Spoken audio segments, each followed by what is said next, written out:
Have you ever found yourself lying awake at night, wondering if it's too late to start over? Maybe you're sipping your morning tea, watching the sun rise, and asking yourself quietly, is it really possible to find love again? And that too at my age? If that sounds like you, or even if it doesn't yet, but the thought has crossed your mind, you are not alone. More and more people over 60 are choosing to remarry. Whether you have lost a spouse, gone through a divorce, or just found something new who makes your heart feel light again, this new chapter can feel both exciting and terrifying. And here's the thing, love doesn't retire. It doesn't have an age limit.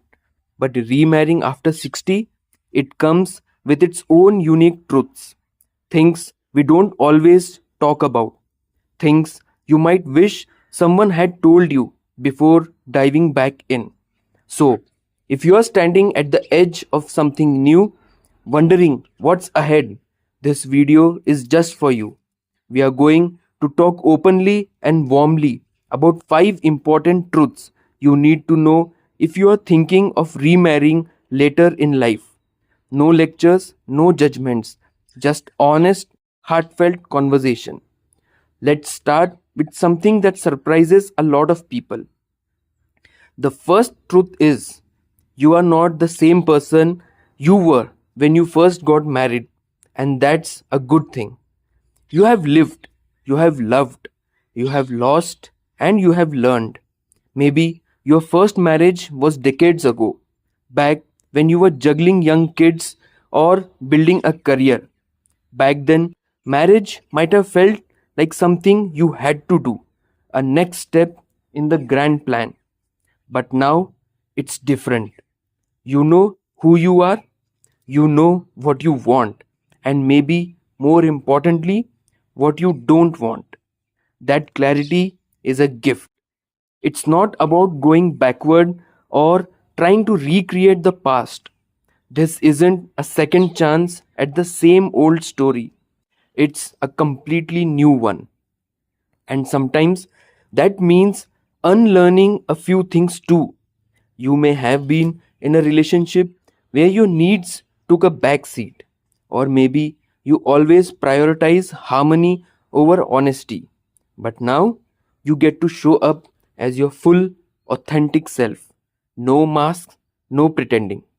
That kind of self awareness doesn't make love less romantic. In fact, it makes it richer, deeper. Because when you love someone now, you're loving them with eyes wide open, not through rose colored glasses, but with wisdom in your heart. And this brings us to the second truth.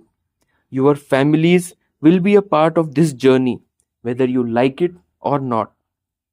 At this stage of life, we come with history. And let's be honest, history doesn't always stay in the past.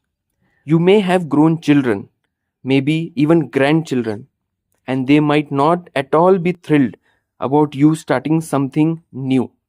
Some might worry about your well being, others might fear change, or even feel protective of what used to be.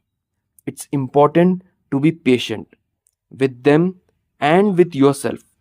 Their hesitation isn't always about you. Sometimes it's about their own feelings of loss, fear, or even confusion. Instead of hiding your relationship or brushing off their concerns, open the door to conversation. Share your heart with them. Let them know this new relationship doesn't replace anyone. It just adds something beautiful to your life. And remember, not everyone will get on board right away. And that's okay. Respect and time go a long way. But don't put your happiness on pause, waiting for every single person to be fully comfortable. Your life is still yours. And here's something else that might surprise you. Not everyone will understand your desire to remarry. You might hear things like, at your age? Or even, why not just live together? Or, Isn't it too much hassle now? But that's where your truth matters most. Because the third truth is this: you still deserve companionship, passion, and joy, no matter what your age. There's a common belief that after 60, we are supposed to slow down, settle in, or accept loneliness as a given. But that couldn't be further from the truth. The need to be loved, touched, seen, and valued doesn't disappear with age. If anything, it grows deeper. You might want someone to cook dinner with, someone to hold your hand during a movie, someone to laugh with when the power goes out, or when the dog steals your sandwich. These little moments aren't trivial, they are the stuff that makes life full. You don't have to explain your happiness to everyone. You don't need permission to choose joy. Now that we have talked about stepping into this new chapter with self awareness, navigating family dynamics, and embracing your right to love and joy, let's keep going because there's something else that matters just as much, maybe even more, and that's you need to have honest conversations about money, health, and expectations before you say, I do. It might not sound romantic, but trust me, clarity is kindness.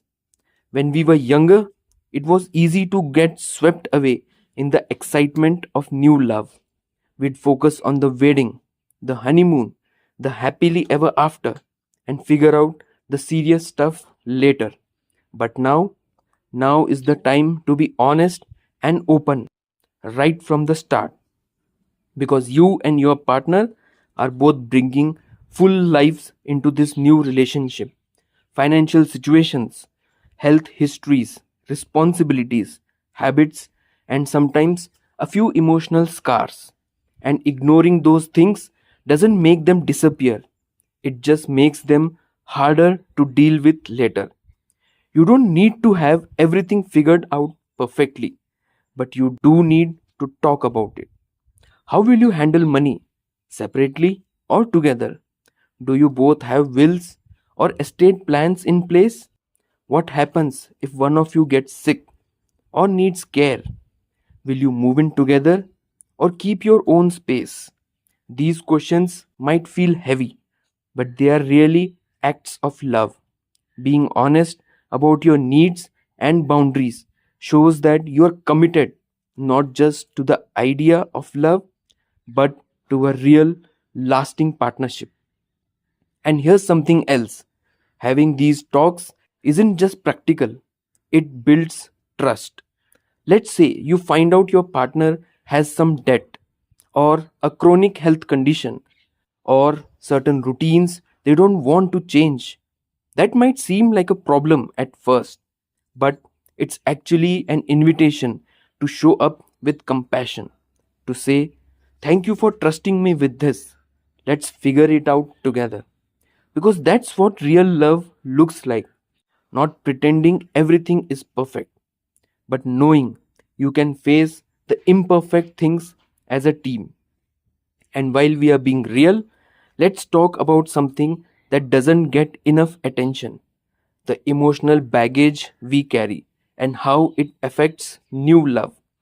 That brings us to another truth that many people quietly wrestle with: grief, guilt, and comparison will visit you, but they don't have to stay. You see, when we remarry after 60, we often bring more than just furniture and family photos. We bring memories, some beautiful, some painful. You may still grieve the loss of your late spouse. You might feel moments of guilt when you laugh with your new partner. Maybe there are pictures on your walls that feel like reminders of a life that once was. And sometimes your heart gets caught in between the past and the present. That's okay. It's all part of the journey. Loving someone new doesn't mean you have stopped loving someone from your past. You are not replacing anyone. You are making space for something new to grow beside. what already exists in your heart. It's like planting a new tree in a garden where another once stood. The soil remembers, the roots may still be there, but that doesn't mean new life can't take hold. So, whether you are newly remarried, thinking about it, or just cautiously exploring the idea, know this: you are allowed to want more. More connection, more laughter, more slow dances in the kitchen, more shared sunrises, and silly arguments about what to watch on TV. And all of that, it's not just possible, it's waiting for you. So let's keep going, because there's still one final truth that ties it all together, and it's this: your happiness is still your responsibility. That might sound a little blunt, but it's actually a beautiful kind of freedom. You see, when we remarry later in life, it's easy to fall into the belief that this new love will fill all the empty spaces, that it will bring finally peace, joy, or companionship we have been missing. And while a good partner can absolutely enrich your life, they can't complete it.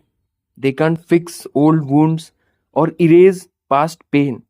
They can't take away the loneliness that sometimes creeps in late at night, because it means you don't have to wait for anyone else to make your days meaningful. You can still chase dreams, discover new hobbies, spend time with friends, and nurture your own passions. So, if you're thinking of remarrying, ask yourself, what lights me up? What makes me feel most like me? What are the things I want to keep doing even as I build a life with someone new? Make time for those things, whether it's gardening, painting, volunteering, dancing, writing, or just taking long walks in nature. Those are the pieces that keep you rooted in yourself. When two people come together, the relationship is stronger. There's less pressure, less disappointment, more room for growth, for fun, for real love to thrive. And let's talk for a moment about the kind of love that shows up after 60.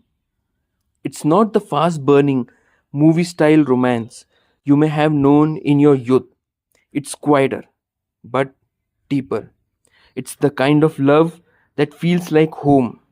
So, if you are lucky enough to find someone who makes you feel seen, who shares your values, and who's willing to walk beside you, not in front or behind you, hold on to that. But do it with eyes open, with heart open, and with both feet on the ground. Remarrying after 60 isn't about settling down, it's about rising up. It's about choosing joy, choosing connection, choosing yourself again and again. And even if it's not perfect, even if there are challenges or moments of doubt, that's okay. Life isn't perfect, but it's still precious. And love, especially love that comes with wrinkles and wisdom, is worth fighting for. So here's what I want you to remember as we wrap up: you are allowed to change your story, you are allowed to open your heart, even if it's been broken before. You are allowed to fall in love again, not because you need someone, but because you want someone to share the rest of your days with. And you are never too old to choose love, never too old to be chosen. Thank you.